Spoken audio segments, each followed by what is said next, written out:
Bonjour. Ceci est une vidéo spéciale anecdote. Luissan et moi avons des vies plus que passionnantes. Forcément, on a de nombreuses anecdotes à partager avec vous. Alors, pas forcément beaucoup de vannes ou de montage dans cette vidéo. Voilà. On a coupé la lumière, on est entre nous, tu vois. Ambiance tamisée.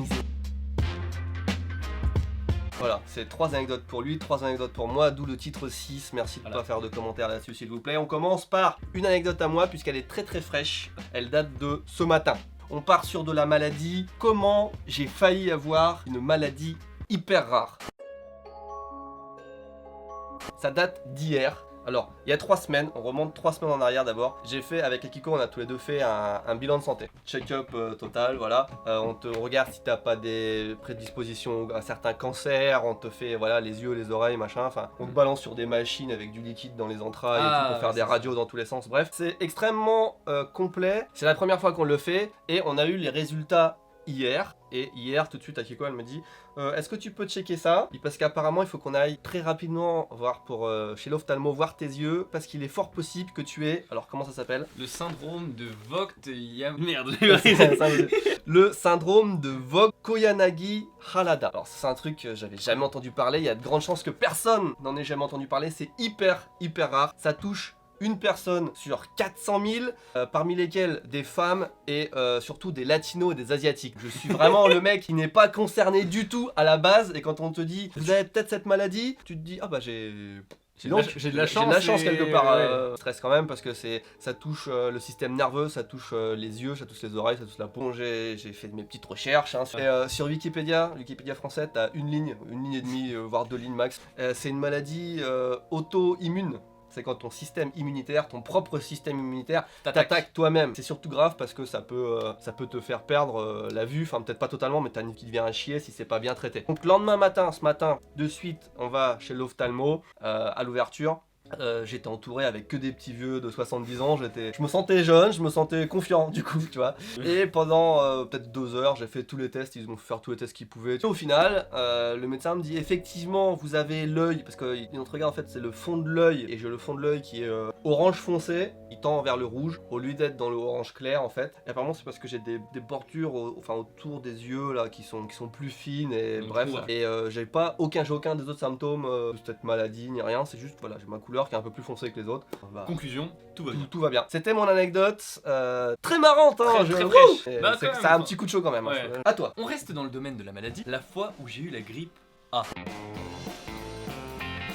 La grippe dite H1N1 aujourd'hui, et Connaissant Louis, à mon avis, c'est pas dû à des relations sexuelles avec des poules, c'est différent. Peggy 18. c'est différent. On part pas sur un truc gore avec sur une partie fine à 3 avec des poules Surtout et des que ça n'a machins. rien à voir avec la grippe aviaire. Hein. Du coup, 2009, Louis, il a 12-13 ans, et du coup, il va dans un camp en fait à Londres, plus précisément à Oxford, pour apprendre l'anglais.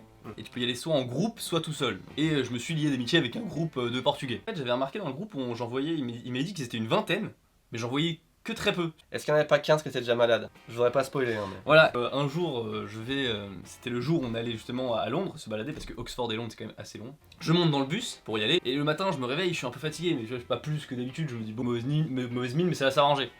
Je monte dans le car, je crois que c'est une des plus grosses erreurs de ma vie. J'ai eu des nausées comme pas possible toute la journée, tellement j'étais épuisé, ça vous épuise la grippe, hein. T'as plus une once d'énergie dans ton corps, je pouvais même pas bouger du car, tellement j'étais fatigué, et j'ai dormi dans ce car pendant la journée, et j'ai un souvenir qui est très flippant. Je suis réveillé à un moment dans le car, il devait être 14h, j'avais, normalement la grippe, tu sais, ça te paralyse un peu, t'as un peu des sortes de courbatures. Ouais. Bah là c'était puissance 1000, et il y avait une bouteille d'eau à côté de moi.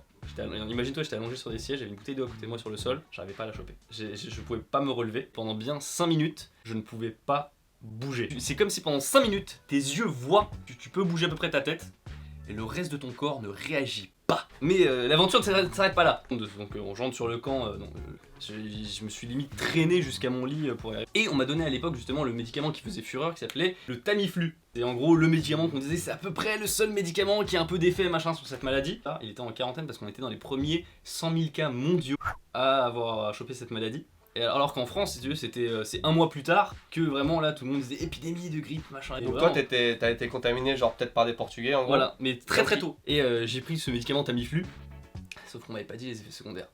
En gros, j'ai vomi 16 fois durant la nuit sans avoir de chiottes dans ma chambre. Je montais 3 étages pour aller vomir et je descendais. Voilà. Anecdote numéro 2. Alors, quand j'étais petit garçon. On va repartir là-dessus. Quand j'étais petit garçon. La fois où je me suis perdu dans la jungle en Thaïlande.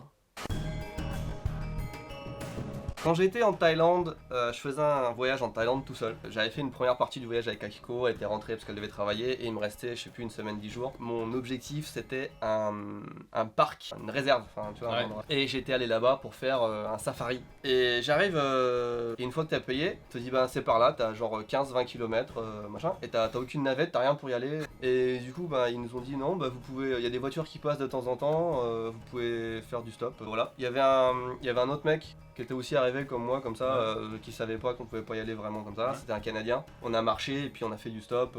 Il y a un pick-up qui nous a pris, on était au bout de 5-10 minutes, 3-4 heures, je sais plus. Enfin, on est arrivé assez tard en fait dans cette réserve. Et moi j'avais que 2 jours, donc je voulais vraiment profiter au maximum de la réserve. Dès que j'arrive, j'avais même pas posé mon sac à dos, enfin je l'ai mis dans une consigne, un truc comme ça. Et j'ai dit, allez, je fais une rando. Pour faire une rando, je voulais faire ma rando dans la journée. Et le Canadien me dit, allez, je suis chaud, vas-y, on se fait une rando à dos. Puis il y avait une rando qui faisait peut-être aller à tout casser 2 heures et qui ressortait pas trop loin. On se dit, allez, on se lance là-dedans et on part à l'aventure dans la jungle. On n'avait aucun équipement, rien, même pas un sac à dos. On n'avait même pas fait genre 50 mètres, tu vois, on marchait pas depuis 2 minutes. On voit un gros serpent, tu vois, passer sur le chemin et tout. Mais c'est surtout les bruits qui sont stressants, tu vois. Et plus on avance, et plus on se dit putain mais le chemin il est petit en fait et tout, et ça devenait vraiment galère de trouver le chemin, tu vois. Donc on allait vraiment sur ce qui nous paraissait être le chemin principal, tu vois. Peut-être pendant 1 heure et tout on s'est pas inquiété. Au bout d'un moment tu vois on se dit putain mais est-ce qu'on est vraiment sur le bon chemin. Et au bout d'un moment ça faisait peut-être 2 heures qu'on avançait, on aurait dû déjà être sorti du truc et on arrive à un cul-de-sac. Il y avait des arbres aussi, t'avais du sang en bas des arbres et tout, tu te dis putain mais qu'est-ce qu'il y a comme animaux là. Puis t'avais des merdes comme ça, t'avais des empreintes de pas et tout. On s'est dit bon, on a dû se tromper quelque part, on est revenu sur nos pas, on cherchait à regagner le vrai chemin de randonnée, on l'a jamais retrouvé. On n'avait plus de choix que de revenir sur nos pas. C'était à la fois pas très dur parce qu'il y avait toujours un petit sentier, à la fois super stressant parce qu'il commençait à faire nuit. Et bon, finalement, on a réussi à ressortir de la jungle, pas par là où on est rentré. Je pense on a dû choper un autre chemin parallèle ou je sais pas quoi. Et on a marché, on est arrivé au camp, tu vois. J'ai chopé le safari, je commençais je sais pas à 9h, 10h, 11h du soir. J'ai fait mon safari de nuit avec un but sympa mais c'était pas ouf non plus, tu vois. Ouais non c'était sympa mais c'était gentil quoi. Marrant. Et le bus nous a ramené au point de départ. Et je pensais que l'aventure était finie. Simplement, j'avais loué un camping qui était à 2 km. Et j'ai dû me taper 2 km de route jusqu'au camping. Il y avait personne, il n'y avait pas de lune, il faisait nuit noire, je voyais rien. Mais on voyait rien. Je marchais pour trouver la route goudronnée, j'avançais comme ça. Ah, je suis plus sur la route. Il y avait des ponts avec de l'eau, il y avait machin. J'entendais des animaux d'étaler tout. Mais je te jure, la jungle, la nuit, c'est un truc de ouf, ça te retourne le cerveau. Et je pense que c'est la nuit qui m'a fait le plus flipper. Mais vraiment quoi, 2 km, peut-être fait en pas loin de 2 heures. J'avais une lampe de poche au début, au bout de 5 minutes elle était morte, tu vois. Mais après ça me laisse un super bon souvenir maintenant, tu vois, je me dis on est à la moitié de la vidéo, dites-nous si vous vous êtes fait chier pour l'instant ou pas. La fois où j'ai trop bu. On part sur quelque chose de moins stressant. Nous sommes donc il y a 2 ans que Louis fait son intégration dans son école. L'intégration ça se passe comment? C'est sur 2 semaines, des soirées quasiment tous les soirs, boit beaucoup après la prépa, voilà. L'alcool c'est mal, hein. Il faut dire tout de suite. Moi je suis très très difficile, enfin je suis très dur là-dessus, l'alcool, la cigarette, la drogue, c'est très mal. Et donc du coup pendant ces soirées là, voilà, on boit énormément. Et les premières soirées ça se passe bien. À la fin de ces 2 semaines en fait, il y a ce qu'on appelle le week-end d'intégration. Voilà le WAY. On devait partir à 3h du matin. Sauf que quand tu es en première année et que tu es bisuté parce que tu es un bisu, tu ne connais rien des horaires. À la base, il nous avait dit on part à 20h. On commence à picoler pour 20h, pour partir à 20h. Voilà, j'arrive et du coup on arrive. Et tout se passe bien, voilà. Et on arrive vers 9h justement, donc on ne sait pas où, voilà, mais on est paumé. On n'a même pas le droit de savoir où on est, machin et tout. Et tout se passe bien, et le soir venant, putain, j'ai un peu mal au dos quand même. Ça me fait mal, mais tu sais, vraiment comme une sorte de lambago. Tu t'es coincé, tu dis je vais aller me coucher, enfin je vais me mettre au lit quelques minutes. Et putain, ça part pas. Au bout d'une heure, 2 heures, ça va crescendo la douleur. Je dis putain non, j'ai trop mal, machin et tout. L'hôpital, là il commence à stresser les deuxièmes, ils commencent à stresser. Ils appellent l'hôpital, te dis ouais, ouais non, prenez un Doliprane et rappelez dans 1 heure si vous avez encore mal. En Doliprane, ça ne passe absolument pas. Chose hallucinante, la douleur passe du dos à devant. Et en fait, en ressentant ce truc là, ça m'a rappelé au fait d'une colique néphrétique. Et j'ai super mal. Donc là il est 19h, je commence à douiller de fou. On peut venir mais ça va mettre beaucoup de temps, tu vois. Du coup là il est 22h. Mais je commence, en gros, tu me tiens la main, je te broie la main quoi. À minuit, l'ambulance arrive. Rappel, j'ai commencé à avoir mal à 19h. Donc t'as tenu 5 heures sur un Doliprane quoi. Voilà, tout. Au début, je crois que c'est à cause de ça, et bam, je vomis. Qui est à côté de moi, et qui semble attendre aussi comme moi. Il était à peu près, donc il était minuit et demi là, à l'hôpital. Il dit j'attends depuis 20h. Du coup, là, avec les restes de neurones que j'avais, j'ai calculé, j'ai dit très bien, il me reste à peu près 4 heures d'attente. C'était les pires 4 heures de ma vie. Et là, j'ai compris vraiment le mental, à quel point ça servait, machin et tout. Tu auras du vomi dans toutes tes anecdotes. Presque. Je m'endors, enfin d'épuisement, machin et tout. À 5h du matin, on me réveille pour faire les analyses. Je vais pas bien, et je suis un peu mieux qu'il y a 1 heure. On fait des analyses, machin, je pisse dans un bocal, enfin, tout ça, tous les trucs classiques. Une piqûre d'anti-inflammatoire. Je me suis endormi, boum. Le lendemain, je me réveille, c'était bon. J'ai attendu littéralement 8 heures pour avoir une putain de piqûre. La morale, c'est que l'alcool, c'est mal. Hein. Ouais, l'alcool, c'est mal. Et en fait, et depuis ce jour-là, tu ne bois plus du tout. Non, en fait, c'est pas ça. La grosse erreur que j'ai fait, c'est après, je m'en suis rendu compte, j'ai pas bu une goutte d'eau depuis, en fait, 20h la veille.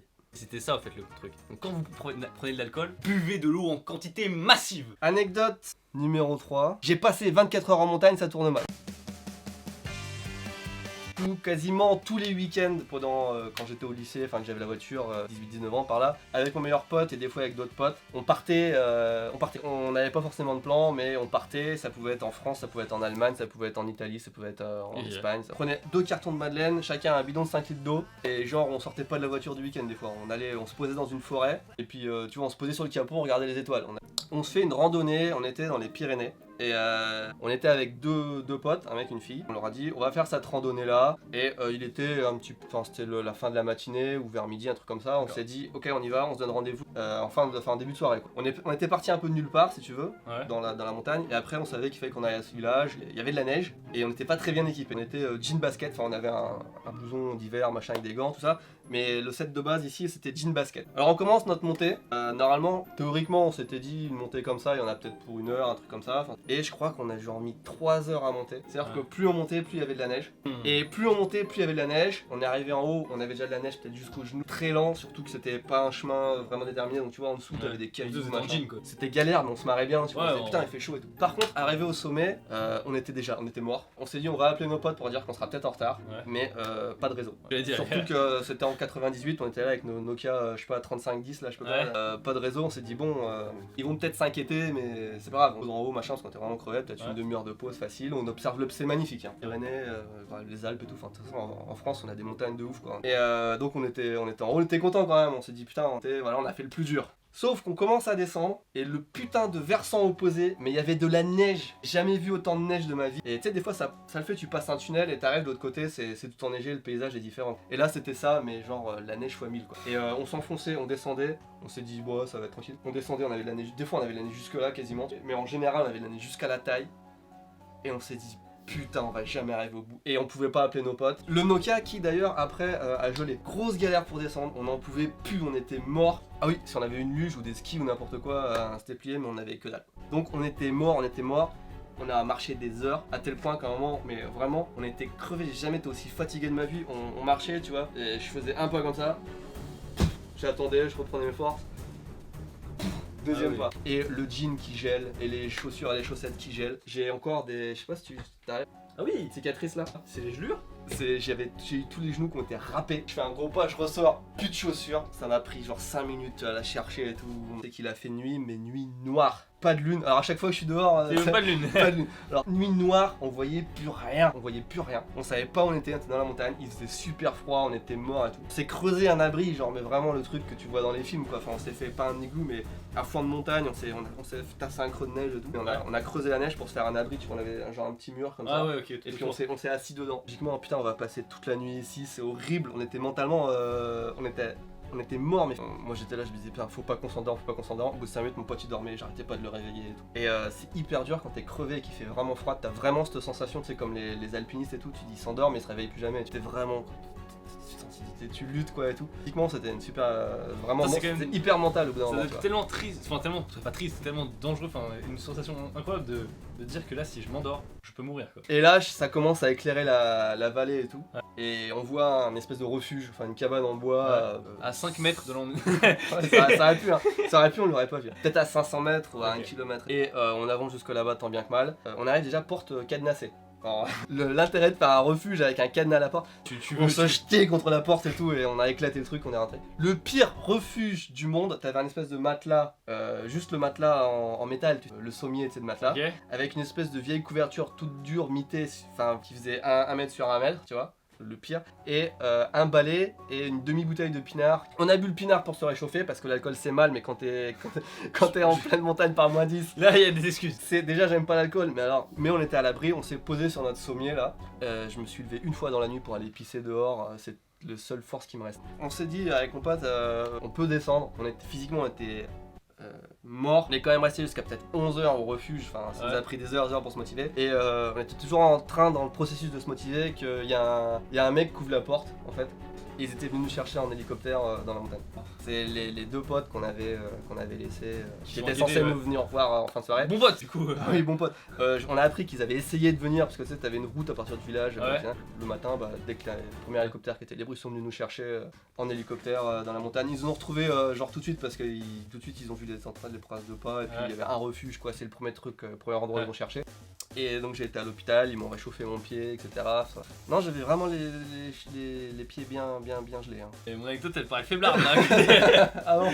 La fois. Sac plastique à Okinawa. Oui, ça paraît pas terrifiant. Ça paraît pas terrifiant, ce n'est pas terrifiant du tout. Louis a, à mon avis, quelque chose comme 7-8 ans, justement à Okinawa, à Ishigakijima plus précisément, au Club Med. Une île, on va dire, très tropicale, c'est vraiment très beau, l'eau est vraiment claire. Et donc, du coup, avec ma mère et mon père, on avait une grosse passion, mais c'était le tuba. On faisait beaucoup de tuba. Avec ma mère, elle s'occupait de moi, du coup, on n'allait pas trop loin. Ouais, en gros, quand tu te baignes, t'as toute une liste faite de poissons avant d'accéder à la plage. Tu te dis, alors ça c'est dangereux, ça c'est dangereux, ça c'est dangereux. Après, c'est pas non plus la jungle de la mer. Et on y va avec ma mère, on fait attention, bref, il y a plein de poissons, et ce qui est cool c'est qu'il y a plein de poissons en faisant 10 mètres dans l'eau quoi. Et à ce moment-là, il y a le fameux sac plastique dans l'eau. Du coup j'arrive comme ça, et moi je suis un peu dubitatif, tu vois, je suis un pam éclair de génie d'enfant de 8 ans, je me dis c'est une putain de méduse, je vois qu'il y a une sorte de tentacule un peu, mais transparent.